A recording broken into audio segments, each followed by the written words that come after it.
सरकार लाई है विद्यार्थियों के लिए डिजिटल लाइब्रेरी। बच्चों के उज्जवल भविष्य के लिए बिहार सरकार है सदा अग्रसर और तैयार। कक्षा 1 से कक्षा 12 तक की सभी पाठ्य पुस्तक पूरक सामग्री एवं वीडियो अब शिक्षा विभाग बिहार सरकार द्वारा विकसित पोर्टल पर है उपलब्ध। अध्ययन सामग्री देखने के लिए BEPCLots.bihar.gov.in पर विजिट करें अथवा एंड्रॉइड मोबाइल पर गूगल प्ले स्टोर से E-Lots ऐप डाउनलोड करें।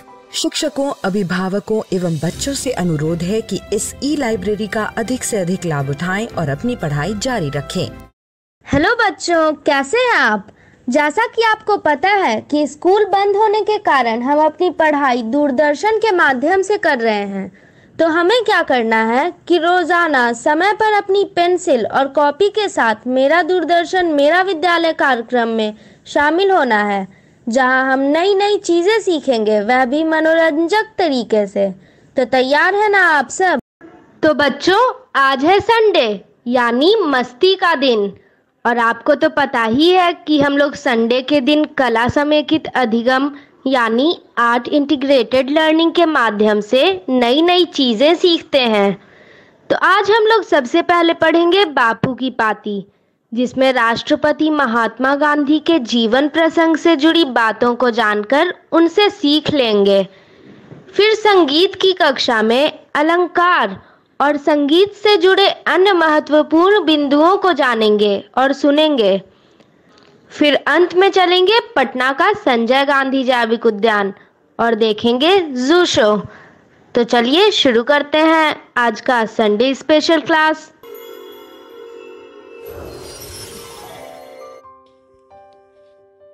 बापू की कहानी, जिसमें हम बात करेंगे महात्मा गांधी के जीवन के बारे में। पिछली बार हमने ये जाना कि पिता की मृत्यु के बाद गांधी परिवार की हालत डगमगा गई। पिता के मित्र ने यह सलाह दी कि बापू को पढ़ने के लिए विलायत भेज दिया जाए, और बापू ने विलायत जाने के लिए उनकी सलाह मान ली। माँ की चिंता दूर करने के लिए मोहन ने कसम खाई कि वो विदेश में शराब और मांस को हाथ नहीं लगाएंगे और ना ही कोई गलत काम करेंगे। मोहन ने अपनी पत्नी और नवजात बेटे से विदा ली और मुंबई की तरफ निकल गए। अब तक मोड़ बनिया जाति से कोई भी विदेश नहीं गया था।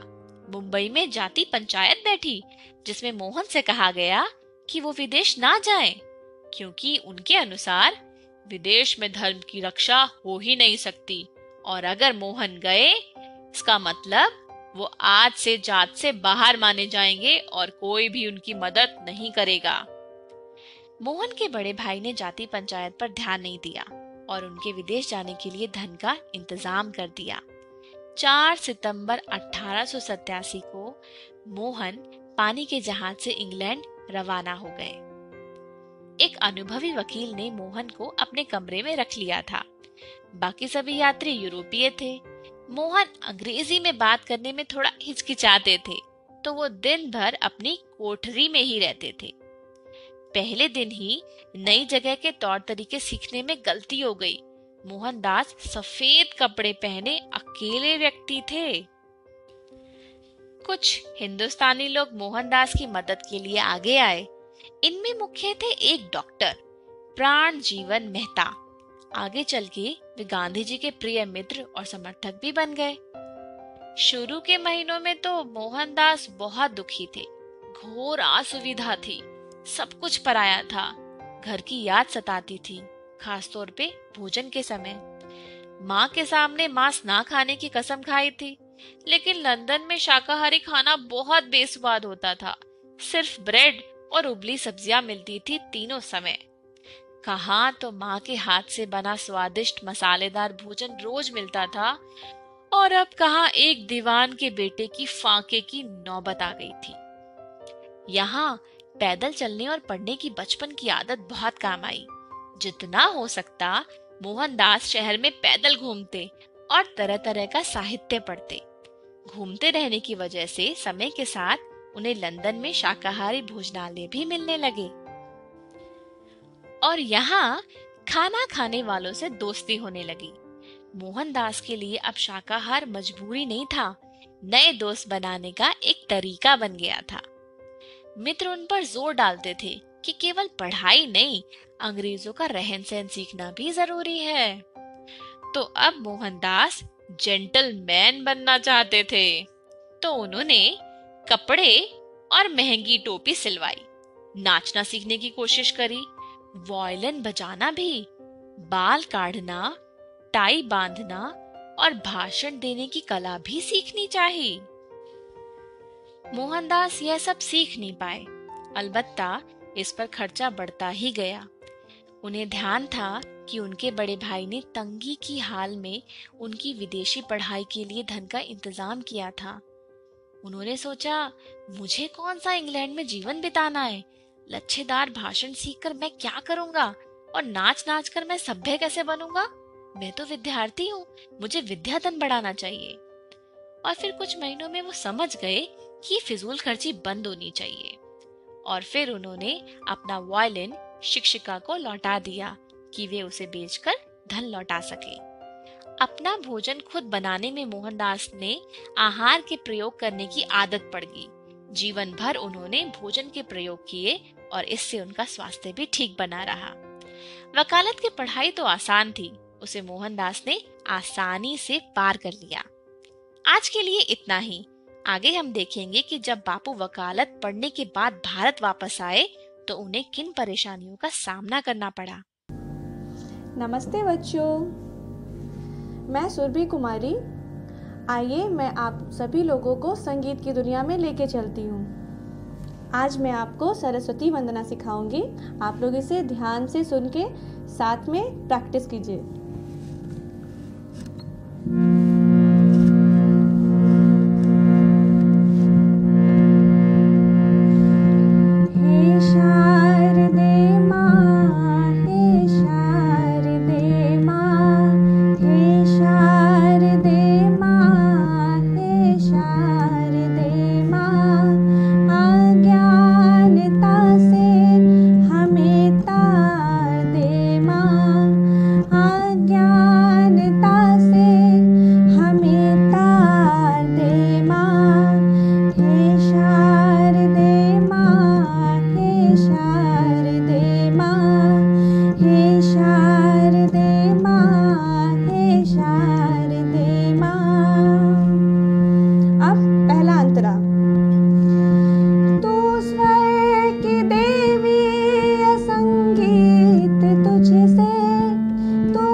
बच्चों, ये थी सरस्वती वंदना।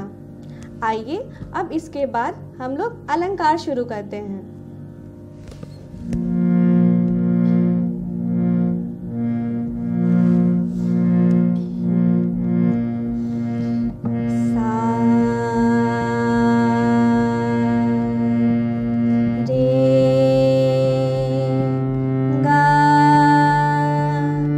मा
दूसरा अलंकार। सा रे रे गा गा मा मा पा पा धा धा नी नी सा।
तीसरा अलंकार। सा रे गा मा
पा मा पा धा नी सा।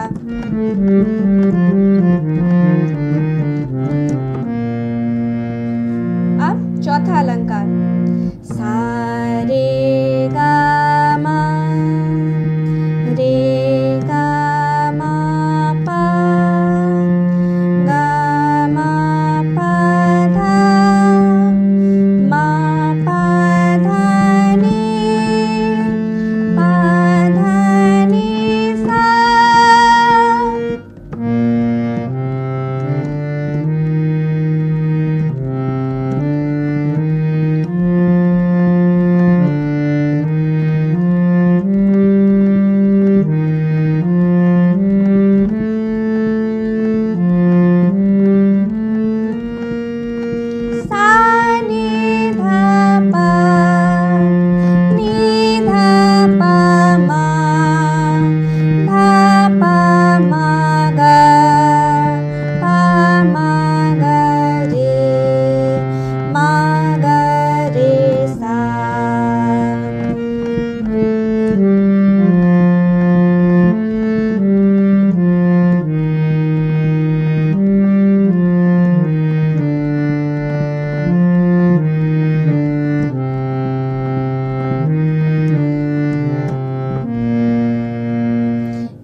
अलंकार। अब हम लोग पांचवा अलंकार सीखेंगे। सा रे गा मा पा, रे गा मा पा धा, गा मा पा धा नी, मा पा धा नी सा।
रे गा मा पा, रे गा मा पा धा, गा मा पा धा नी, मा पा धा नी सा।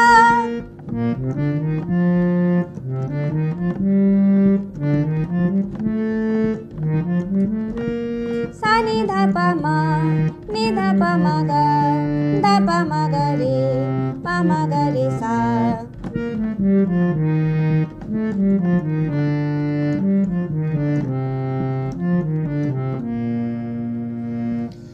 तो बच्चों, मैंने 5 अलंकार बताया। आप लोग इसे सुन के साथ में रियाज कीजिए। अब आगे हम लोग बताएंगे संगीत की परिभाषा, ताल की परिभाषा, सप्तक, स्वर, ये सब की परिभाषा आगे क्लास में चलेगी। तो आइए बच्चों, अभी जो हम लोगों ने अलंकार सीखा था, अब हम साथ में मिलकर इसका अभ्यास करते हैं।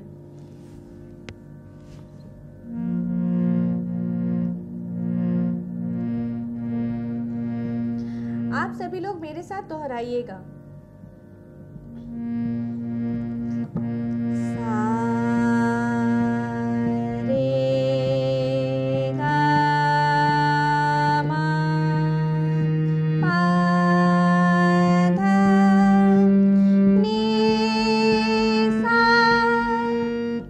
अब साथ में दोहराते हैं। सा रे गा मा पा धा नी सा। सा नी धा पा मा गा रे सा। सा नी धा पा मा गा रे सा। अब दूसरा अलंकार। अब हम लोग साथ में दूसरा अलंकार दोहराएंगे। सा रे रे गा गा मा मा पा पा धा धा नी नी सा।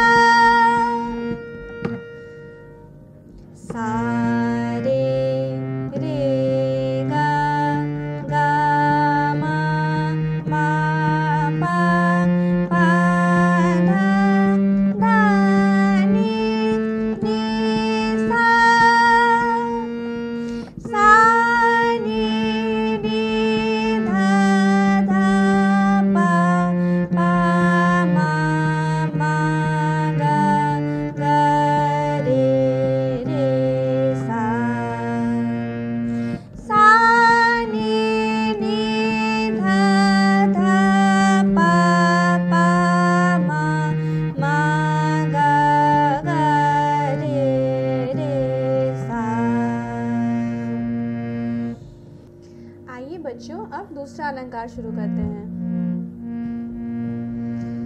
सा रे गा रे गा मा गा मा पा धा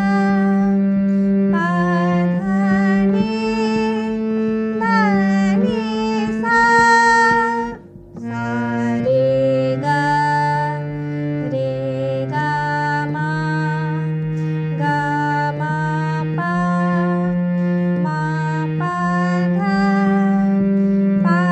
धा नी धा नी सा नी धा पा धा पा मा गा रे सा नी धा पा धा पा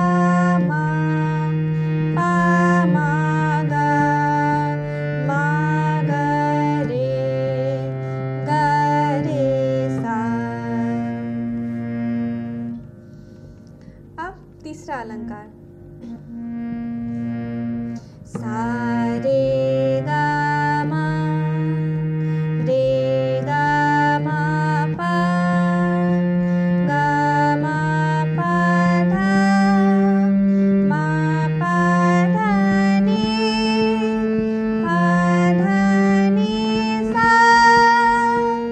सा रे गा मा पा गा मा पा धा नी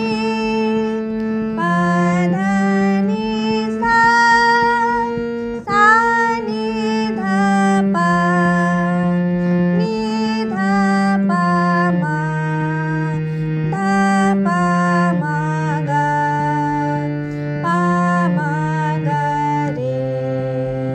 मा गा रे सा। सा नी धा पा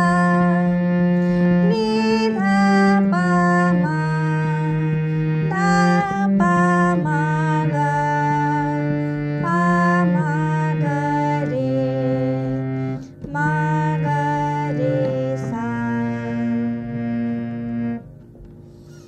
अब चौथा अलंकार। सा रे गा मा पा धा नी सा रे गा मा पा धा नी सा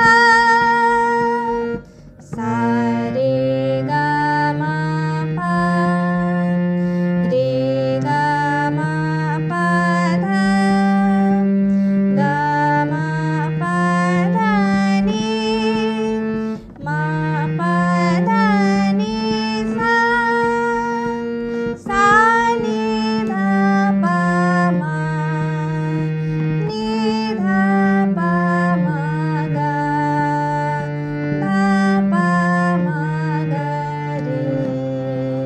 पा मा गा रे सा। सा नी धा पा मा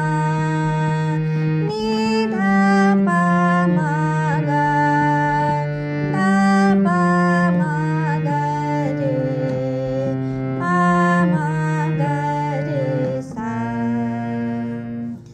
तो बच्चों, अभी आप लोगों ने अलंकार सीखा।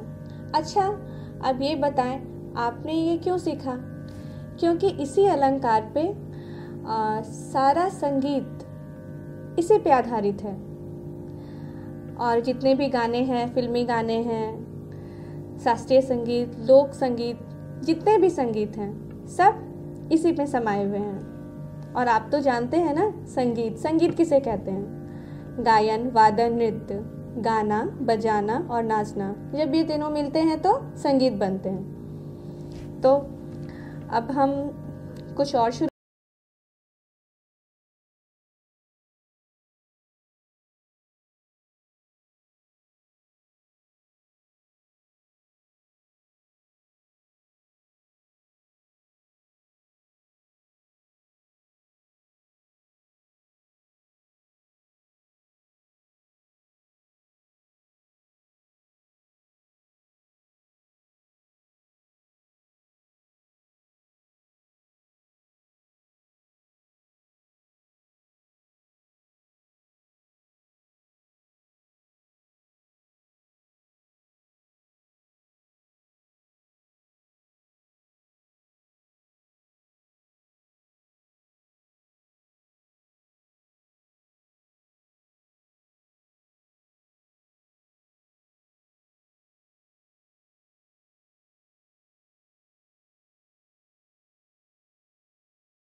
स्वामी तुम्हें अंतर्यामी,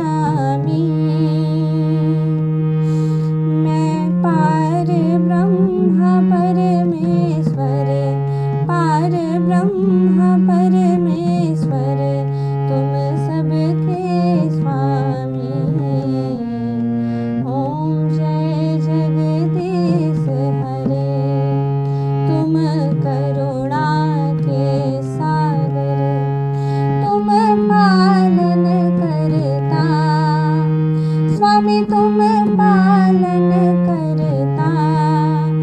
मैं मूरख खल कामी, मैं मूरख खल कामी, मैं सेवक तुम स्वामी, कृपा करो भरता। ओम जय जगदीश हरे, तुम हो एक अगोचर, सबके प्राणपति, स्वामी सबके प्राणपति। किस विध मिलूं दया मैं, किस विध मिलूं दया मैं, तुमको मैं कुमति।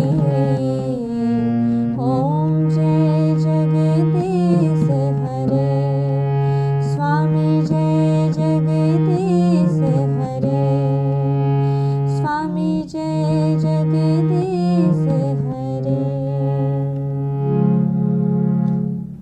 तो बच्चों, अभी आपने आरती सीखी और आज की कक्षा में सरस्वती वंदना, अलंकार, ये सब सिखाया गया। तो आप घर पे इसका रियाज करते रहिएगा। तो आज का कक्षा हम यही समाप्त करते हैं। धन्यवाद बच्चों।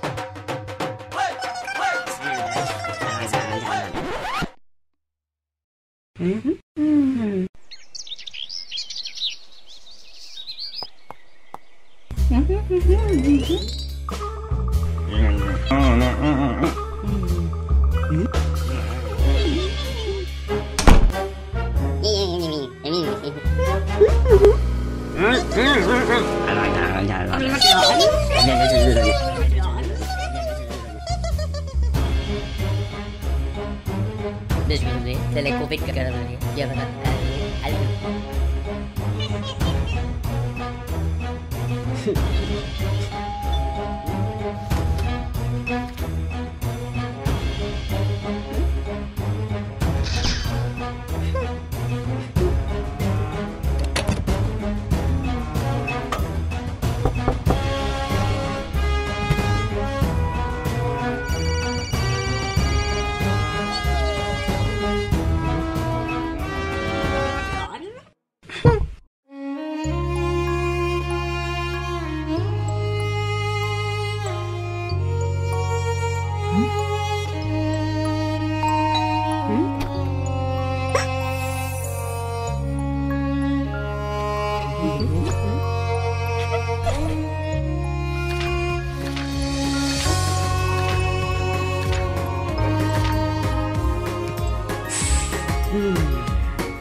संजय गांधी जैविक उद्यान जू आउटरीच प्रोग्राम में आज हम जिस जानवर के बारे में बात करेंगे उसे जंगल का राजा कहा जाता है। जिसका नाम सुनते ही मन में एक भयानक और बेहद डरावने जानवर की तस्वीर उभरती है और जिसकी एक दहाड़ अच्छों की होश उड़ा देती है। सबसे बड़ी बात, हमारा राष्ट्रीय चिन्ह जो अशोक स्तंभ है, उसमें भी इसी जानवर का चित्र अंकित है। जी हां, आपने बिल्कुल सही समझा, हम बात कर रहे हैं शेर की। शेर एक बेहद खूंखार, खतरनाक और आक्रामक जानवर होता है। यह सिर्फ हाथियों को छोड़कर जंगल में किसी भी जानवर से नहीं डरते। शायद इसीलिए आज हर कोई खुद को शेर कहलाना पसंद करता है। आज पूरी दुनिया में बस 2 ही तरह के शेर हैं, एक अफ्रीकी शेर और दूसरा एशियाई शेर। एशियाई शेर मुख्य रूप से भारत के गुजरात में गिर के जंगलों में मिलते हैं। ये बेहद आक्रामक और कमाल के शिकारी होते हैं। वैसे तो इन्हें जंगल का राजा कहा जाता है, लेकिन ज्यादातर शेर को जंगलों में खुले घास के मैदान में रहना पसंद है। शिकार करने की कला में मादा शेर नर शेर से एक कदम आगे होती है। पटना जू में जो लायन है, इनकी संख्या मेल लायन की 3 है और एक हाइब्रिड लायनेस है जो काफ़ी एजेड है। तो इस तरह कुल इनकी संख्या 4 है। लायन होते हैं, इनमें सेक्सुअल डाइमॉर्फिज्म पाया जाता है, अर्थात मेल जो होते हैं वो फीमेल से अलग होते हैं। मेल को के पहचान का एक तरीका है कि उनके गर्दन के आगे, गर्दन पे पूरे में बड़े ये लंबे बाल होते हैं जिसे मेन कहा जाता है, ब्राउन कलर के होते हैं। ये फीमेल में नहीं होता है। जो लायन होते हैं ये हाईली टेरिटोरियल होते हैं तथा ये बड़े हो जाते हैं, वो अपने ग्रुप से अलग हो जाते हैं। पूरे इंडिया में इनकी संख्या लगभग 600 से 700 के आसपास है और इन्हें दूसरे राज्यों में भी स्थापित करने की बात चल रही है। पटना जू में इनके लिए एक बड़ा सा इनक्लोजर बनाया गया है। अभी तत्काल यहाँ पे एशियाटिक लायनेस नहीं है और हम लोग ये प्रयास कर रहे हैं कि दूसरे राज्यों से अदला बदली स्कीम के तहत इसे ला करके यहाँ ब्रीड करवाया जा सके ताकि इनकी जनसंख्या भी बढ़ सके। ज्यादातर शिकार शेरनी ही करती है, जबकि शेर का काम अपने झुंड और इलाके की रक्षा करना है। ये छिपकर या पीछे से शिकार करना पसंद करते हैं। इनके पसंदीदा शिकारों में नीलगाय, जंगली सूअर और हिरण शामिल है। शेर इस दुनिया में बाघ के बाद दूसरी सबसे बड़ी बिल्लियों की प्रजाति है। मादा शेर का वजन नर शेर की अपेक्षा कम होता है। शेर का वजन 150 से 260 किलोग्राम तक होता है और शेरनी का वजन 120 से 180 किलोग्राम तक होता है। वहीं शेर की ऊंचाई 1.2 मीटर और लंबाई 1.7 से 2.5 मीटर होती है, जबकि शेरनी 1 मीटर ऊंची होती है। एक स्वस्थ शेर का औसत उम्र 16 से 18 सालों की होती है। इनके सुनने की क्षमता बहुत तेज होती है और ये 1 मील दूर से भी अपने शिकार की आवाज सुन लेते हैं। इनके जबड़े बेहद मजबूत होते हैं, जिनमें 2 नुकीली दांतें होती हैं, जिसकी सहायता से ये किसी भी जानवर के मोटे से मोटे चमड़े को भी फाड़ देते हैं। ये बेहद सामाजिक जानवर हैं और हमेशा झुंड में रहना पसंद करते हैं। इनके झुंड को प्राइड्स कहा जाता है। एक प्राइड में शेर, 1 से अधिक शेरनियां और उनके बच्चे होते हैं। इनमें पारिवारिक जीवन की प्रबल भावना होती है। झुंड में रहने वाला शेर एक दूसरे का पता दहाड़ की मदद से लगाता है। शेरनी 3 साल में और शेर 3 से 4 साल में प्रजनन योग्य हो जाते हैं। शेरनी 100 से 119 दिनों के गर्भ धारण के बाद 3 से 4 शावकों को जन्म देती है। इनके बच्चों को कब भी कहा जाता है। संजय गांधी जैविक उद्यान में इन सिंघों के रखरखाव में काफ़ी ध्यान दिया जाता है। गर्मियों के मौसम में शीतलता प्रदान करने के लिए पानी की व्यवस्था की जाती है। पानी के फुहारे दिए जाते हैं, छींटे दिए जाते हैं ताकि सिंघ को गर्मी ना लगे। और उसी प्रकार इनके जाड़े में भी, जाड़े के ऋतु में भी रख रखाव में काफ़ी ध्यान दिया जाता है। चारों तरफ इनके खुले, जो भी जगह पे खुले रोशनदान वगैरह को फूस की ये थैचेट बना करके ढक दिया जाता है, कवर कर दिया जाता है, और हीटर वगैरह दिया जाता है। गर्मी में हम लोग जानवरों को नाइट हाउस में ठंड प्रदान करने के लिए कूलर, पंखे इत्यादि की व्यवस्था करते हैं। उसी हिसाब से ऋतु के हिसाब से इनका भोजन भी बदलता रहता है। मुख्य रूप से सिंह जो हैं सो महिष मांसी खाते हैं, जिसे मात्रा जो है केवल गर्मी और जाड़े में अंतर आता है। और इनकी रख रखाव पे साप्ताहिक रूप से हम लोग की नाइट हाउस की सफाई करते हैं, नाइट हाउस में हल्दी वगैरह का छिड़काव करते हैं, प्रतिदिन पानी से धुलाई होती है और इनके रख रखाव पर काफ़ी ध्यान दिया जाता है। सिंह में एक विशेष खासियत ये होती है, विशेषता है कि ये लगभग 24 घंटे में 20 घंटे के आसपास सोना पसंद करते हैं। प्रायः ये सभी को सोए हुए मिलते हैं। संजय गांधी जैविक उद्यान में शेर अपने इन्हीं विशेषताओं के कारण दर्शकों को बेहद पसंद है और यहाँ आने वाला हर दर्शक इनके एनक्लोजर के पास इन्हें देखने जरूर जाता है।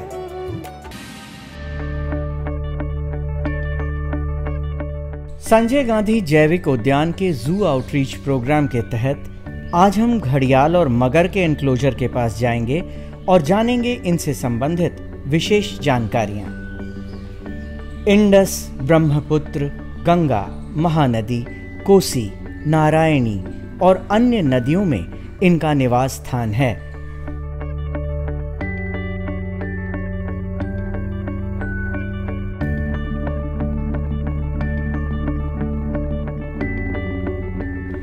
घड़ियाल पानी और नदी किनारे रहना पसंद करते हैं और नदी के किनारे बालू में अंडा देते हैं। घड़ियाल की लंबाई 5 मीटर से 7 मीटर तक हो सकती है और ये 100 साल तक जीवित रह सकते हैं। नर घड़ियाल 15 साल में और मादा 12 साल में पूर्ण रूप से विकसित होती हैं। वयस्क घड़ियाल ज्यादातर मछली के शौकीन होते हैं।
भारत में क्रोकोडाइल प्रजाति के घड़ियाल और मगर के साथ नमकीन पानी में रहने वाले मगर भी पाए जाते हैं।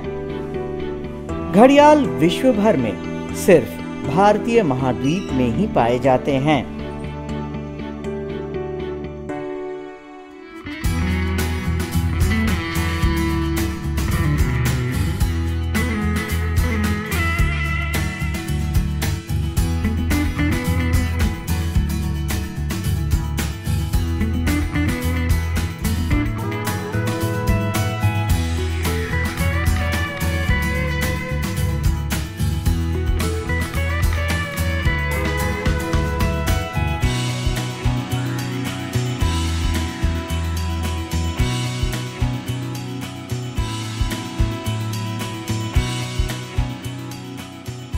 जैसा कि हम जानते हैं कि घड़ियाल का नाम घड़ा शब्द से उत्पत्ति हुई है, क्योंकि जो घड़ियाल में जो मेल घड़ियाल होते हैं उनके स्नाउट पर एक घड़े की आकृति का स्ट्रक्चर पाया जाता है, जिसके कारण इसका नाम घड़ियाल रखा गया है। जब हम इनके कंजर्वेशन स्टेटस की बात करते हैं तो ये क्रिटिकली इंडेंजर्ड हैं और एक एस्टिमेशन के हिसाब से इनका वाइल्ड में पॉपुलेशन 250 से अधिक पूरे इंडिया में नहीं रह गया है। पटना जू और खासकर बिहार हम लोग इसलिए ब्लेस्ड हैं कि यहाँ पे घड़ियाल जो है नेचुरली गंडक रिवर में पाया जाता है। इसके अतिरिक्त सोन में भी इनकी रिपोर्टिंग हुई है। घड़ियाल का पटना जू में काफ़ी हेल्दी पॉपुलेशन है और लगभग अभी 60 की संख्या में ये घड़ियाल हैं हमारे यहाँ, और ये काफ़ी अच्छा ब्रीड भी करते हैं और इनको 2 से 3 साल तक यहाँ रखने के बाद हम इन्हें वाइल्ड में रिलीज करते हैं। 2014 में पटना जू के द्वारा और WTI के सहयोग से सैटेलाइट कॉलर 28 की संख्या में जुवेनाइल घड़ियाल को गंडक रिवर में छोड़ा गया था ताकि उनके नेचुरल अधिवास में फिर से यह स्थापित हो सके।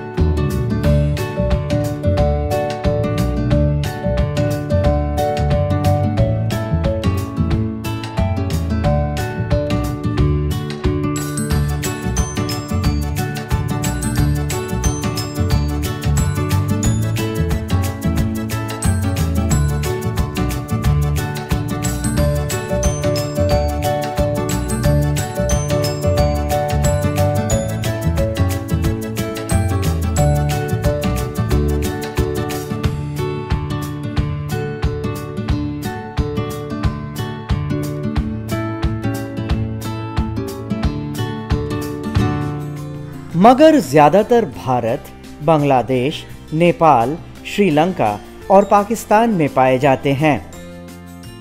मगर पोखरा, नदी या अन्य पानी के बड़े स्रोतों में भी पाए जाते हैं। पूर्ण विकसित मगर 4 से 5 मीटर तक लंबा हो सकता है और इसका वजन 100 से 200 किलोग्राम तक होता है। मगर की औसत उम्र 70 सालों तक होती है और मगर स्वभाव से काफी गुस्सैल होते हैं। इस इनक्लोजर में 2 मगर हैं, एक मेल और एक फीमेल है। जब इनके कंजर्वेशन स्टेटस की हम बात करते हैं तो इनका जो कंजर्वेशन स्टेटस है वो वल्नरेबल कैटेगरी में है और इनका जो मुख्य आहार है वो जो स्मॉल मैमल्स है जैसे बंदर हो गया या अटर है, इसके अतिरिक्त जो बकरी या डॉग्स वगैरह फेरल डॉग हैं जो नदी के किनारे पाए जाते हैं, पक्षी हैं, इनका ये मुख्यतः शिकार करते हैं। इसके अतिरिक्त ये सांप या कछुआ इत्यादि को भी खाना पसंद करते हैं। पटना जू में इन्हें खाने के लिए मेनली हम बीफ देते हैं और ये सप्ताह में 2 दिन दिया जाता है, बृहस्पतिवार और रविवार को दिया जाता है। जब विंटर्स में इनका जो खाना होता है वो लगभग 3 महीने तक ये खाना नहीं खाते हैं, ये हिबरनेशन में रहते हैं। कोल्ड ब्लडेड होने के कारण मगर बिना खाने के बहुत दिनों तक जिंदा रह सकते हैं। सरकार लाई है विद्यार्थियों के लिए डिजिटल लाइब्रेरी। बच्चों के उज्जवल भविष्य के लिए बिहार सरकार है सदा अग्रसर और तैयार। कक्षा 1 से कक्षा 12 तक की सभी पाठ्य पुस्तक पूरक सामग्री एवं वीडियो अब शिक्षा विभाग बिहार सरकार द्वारा विकसित पोर्टल पर है उपलब्ध। अध्ययन सामग्री देखने के लिए BEPCLOTS.bihar.gov.in पर विजिट करें अथवा एंड्रॉइड मोबाइल पर गूगल प्ले स्टोर से E-LOTS ऐप डाउनलोड करें। शिक्षकों, अभिभावकों एवं बच्चों से अनुरोध है कि इस लाइब्रेरी का अधिक से अधिक लाभ उठाएं और अपनी पढ़ाई जारी रखें।